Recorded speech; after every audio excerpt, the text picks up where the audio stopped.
Question है कि separation कब जो सिचुएशन है तब जो LLP can be wind up. What are the different separations where LLP can be wind up.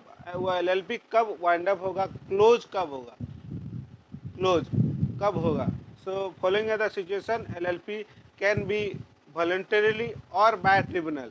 भाई अपने आप या ट्रिब्यूनल अगर बोलेगा तब ये वाइंड अप हो सकता है। क्या क्या सिचुएशन होगा, LLP decide that wind up by tribunal. अगर ट्रिब्यूनल बोलता है कि उसको एलएलपी को क्लोज करना है तब क्लोज हो जाएगा। There is a less than 2 partner, minimum 2 partner होना चाहिए। अगर 2 से कम हो गया, अगर एक पार्टनर हो गया तो पीरियड ऑफ 6 मंथ अगर वो नहीं होता है, 6 महीने के अंदर अगर वो पूरा 6 महीने से ज़्यादा कंटिन्यू एक ही पार्टनर रहेगा तब एक क्लोज हो जाएगा, है ना। LLP is not position to repay डेप्ट। अगर डेप्ट को वो पेमेंट नहीं कर पाता, रिपे ऑफ द डेप्ट, तब क्लोज हो जाएगा। LLP act against the interest of the solvency of integrity of India. जो सॉल्वेंसी और इंटीग्रिटी ऑफ इंडिया के अगेंस्ट में जाएगा तब बंद हो जाएगा। LLP as a default of filing of registered statement of account solvency और रिटर्न फॉर कंजिक्यूटिव 5 ईयर। भाई 5 साल तक जो है 1 2 3 कंटिन्यू जो अगर 5 साल अगर फेलियर होता है तब जो एलएलपी क्या होगा, क्लोज हो जाएगा, वाइंड अप हो जाएगा। 6th है tribunal is opinion that winding up just for equitable basis पे जो है ट्रिब्यूनल चाहे तो वाइंडिंग अप कर सकता है एलएलपी को। So these are the some of the situation where LLP can be close down, है ना। सो मैंने आपको समझा गया। नेक्स्ट क्वेश्चन आपका है एलएलपी, कन्वर्सन ऑफ एलएलपी जो है फर्म अगर चाहे या प्राइवेट कंपनी चाहे on unlisted company into LLP. अगर ये फर्म एलएलपी अगर होना चाहता है तो क्या प्रोसीजर है।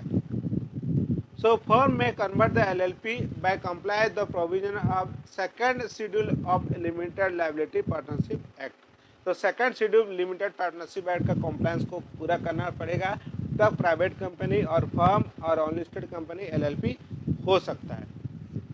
Whether private company or unlisted company can convert into LLP after comply the provision of third schedule of fourth schedule of respectively।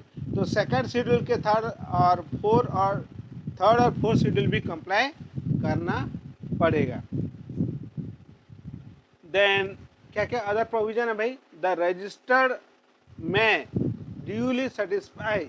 अगर रजिस्टर अगर सेटिस्फाई हो जाता है तब private company unlisted company can be cease में be comply with the requirement applicable schedule rule under registered document submit the registered. जो private company जो अपना रूल रेगुलेशन को कंप्लाइज करते हुए डॉक्यूमेंट सबमिट करना पड़ेगा एलएलपी कन्वर्सन के लिए।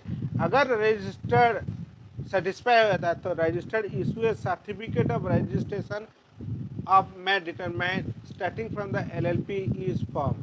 तो एलएलपी जो है फॉर्म होगा तो रजिस्टर्ड एक सर्टिफिकेट ऑफ रजिस्ट्रेशन इशू कर देगा। एंड जब रजिस्ट्रेशन सर्टिफिकेट इशू हो जाएगा so LLP shall within the 15 days of registration in form concern registered of form और रजिस्टर्ड कंपनी सीज में बी और registered about the fact of conversion.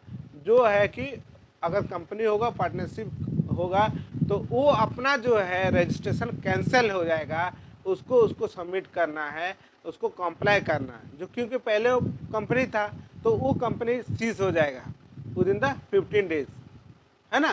क्योंकि जब ये कन्वर्ट हो जाएगा एलएलपी में तो पहला वाला रजिस्ट्रेशन सीज हो जाएगा, है ना। और वो जो है it should be registered about the fact of conversion. उसको इंटीमेशन जहाँ से वो रजिस्ट्रेशन हुआ होगा इसको इंटीमेशन देना पड़ेगा। ऑन रजिस्ट्रेशन एंड कन्वर्सन, अगर ये जो पहला हो गया अपना रजिस्ट्रेशन कंप्रेस करना है, फिर सर्टिफिकेट ऑफ रजिस्ट्रेशन एलएलपी मिल गया तो पहला रजिस्ट्रेशन कैंसिल हो गया, उसको कन्वर्ट करना है। और उसके बाद क्या, on registration of conversion partnership of private company public company into LLP, the partners or the member of as well as partners of private unlimited company shall be registered as a partners LLP। जो अगर partnership होगा तो partner जो है partner हो जाएगा, company का member है तो पार्टनर हो जाएगा एलएलपी का। Further asset and liability of the entity shall be transfer to visited the LLP. जो अगर फर्म होगा, कंपनी होगा, तो वो एसेट हो जाएगा, एलएलपी का एसेट हो जाएगा, लायबिलिटी जो एलएलपी का लायबिलिटी हो जाएगा। And the form of LLP company as cease shall be deemed to be dissolved or removed from the record of registered of the firm and registered of the company। अगर company होगा तो company का register से उसका नाम हट जाएगा, firm होगा तो फर्म का नाम से वो हट जाएगा, है ना। पहला जो एग्जिस्टिंग पहला जो था वो हट जाएगा और नया एलएलपी नाम से वो जाना जाएगा, ठीक है। सो ये जो है कन्वर्सन ऑफ पार्टनरशिप फर्म और company into LLP. So thank you very much friend. So thank you for watching.